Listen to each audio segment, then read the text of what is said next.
Fujianti Utami atau Fuji mengaku belum bisa memaafkan sopir Vanessa Angel dan Bibi Andriansyah, Tubagus Jody, dalam insiden kecelakaan beberapa waktu lalu.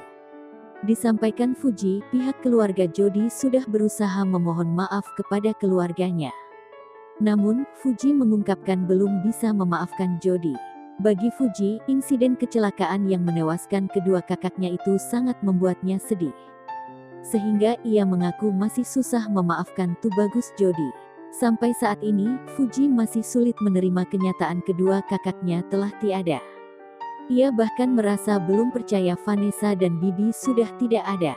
Kini Tubagus Jody tengah mendekam di balik jeruji besi untuk mempertanggungjawabkan kelalaiannya berkendara hingga menyebabkan kecelakaan.